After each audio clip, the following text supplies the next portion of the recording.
There's a pretty one, Ulysses.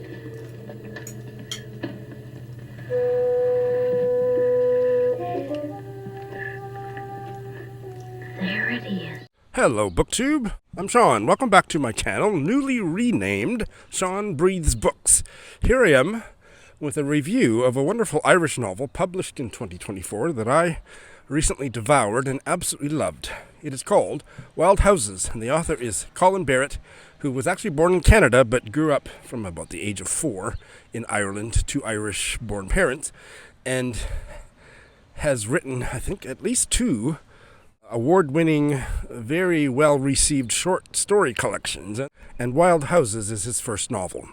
I haven't read any of his short stories. I've been hearing about him for years.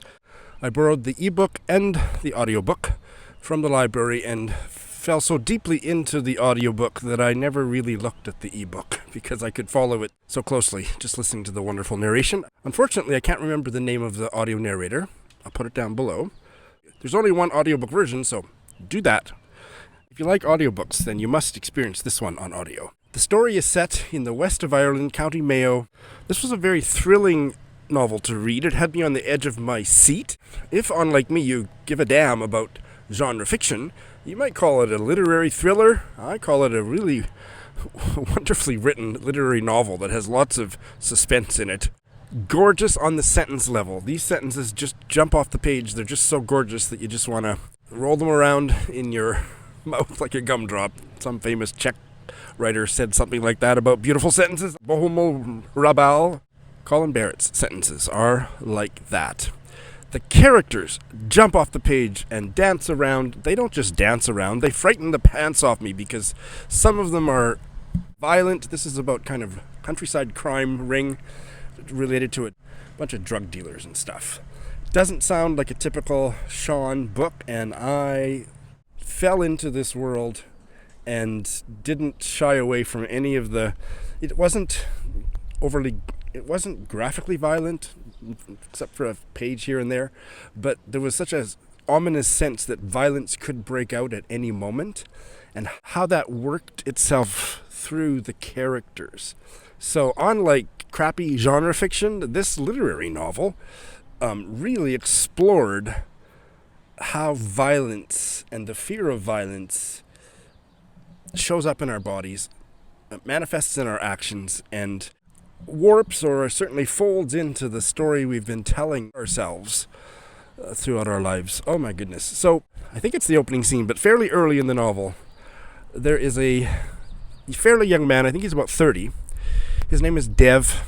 He is inordinately tall, single. His mother died 6 months or so ago. He lives in her house far from town, and his good-for-nothing criminal cousins stop by late one night, in the middle of the night, waking him up, bringing with them somebody that they have kidnapped.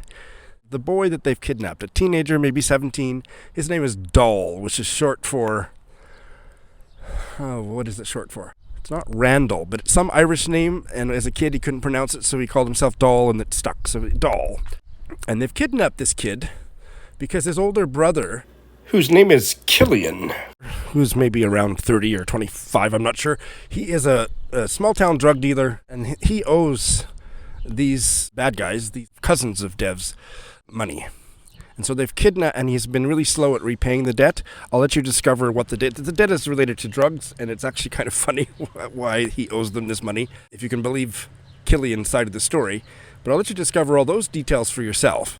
But he's been so slow at paying it off that they've kidnapped his little brother Doll, and he's got 3 days to repay it, or else something bad's going to happen to Doll. They keep them at their I think it's a distant cousin, Dev, this really tall guy, this loner.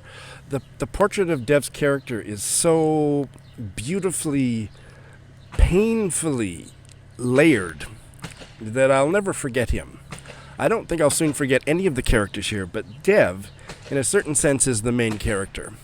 He was severely bullied as a kid, and once his parents separated when he was a kid, his father was in a mental institution, and we do meet him. He plays a certain role in the story. And his mother has died quite recently, and he is bereft and not sure what to do with himself. he doesn't have a mean bone in his body, but he does, under some pressure, allow his remote farmyard to be used as a place for the boss of these two guys. Their names are Sketch and Gabe, the two cousins. Their boss wants to hide drugs on his property, and they're going to pay him a fairly decent amount of money for this, and he feels kind of pressured and doesn't really have much money coming in anyway, and that's the degree of his criminality. This is a whole new thing when they bring this kid over, and he feels really sorry for the kid, and that is a big dynamic in those scenes over a few days where Doll is kept as a hostage. Then we go back to Doll's girlfriend Nikki, and she is also one of the main characters. She's a lovely 17-year-old. And we're going back a little bit in time. We're going back to earlier the night that Doll is kidnapped, and she's driving Doll home and then picks up Doll's mother, Sheila, who's a real character who you just will be delighted with, as well as troubled by in the novel. She's going to university in a few months. She doesn't really know whether she and Doll have a future. She thinks he's really sweet, but could she do better? That's kind of where she's at. And then he gets kidnapped, but it takes Doll's girlfriend, Nikki, and Doll's mother, Sheila, 24 hours or more to realize where is Doll, what happened, and before they actually find out what's happened to him. And then further plot ensues. I would bet $50 that you, too, will be so deeply invested in these characters and this thrilling drama that once the story resolves the way it does, you will be faced with a profound moral dilemma. Was it right what happened? Or was it not? I'm not going to say any more than that, but that was a really delightful, untidily captivating way for the story to end. Oh my God, I love this book.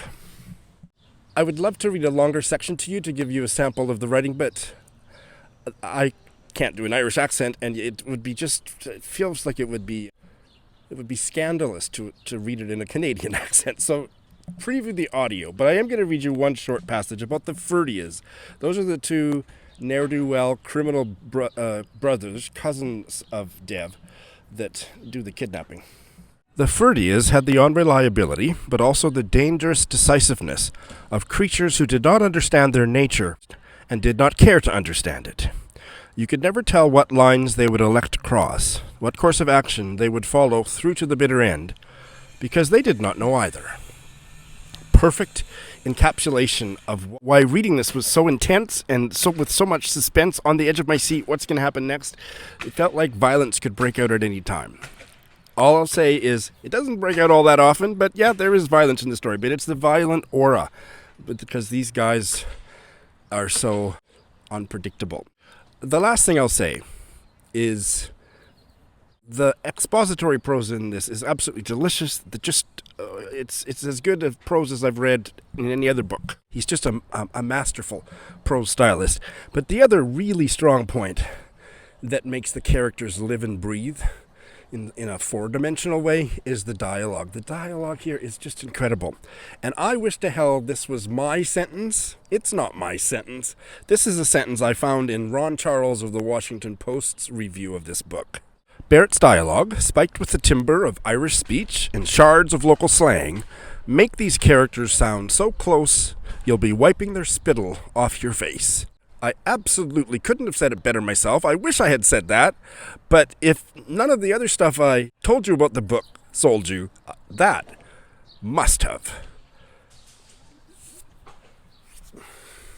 Thanks for watching.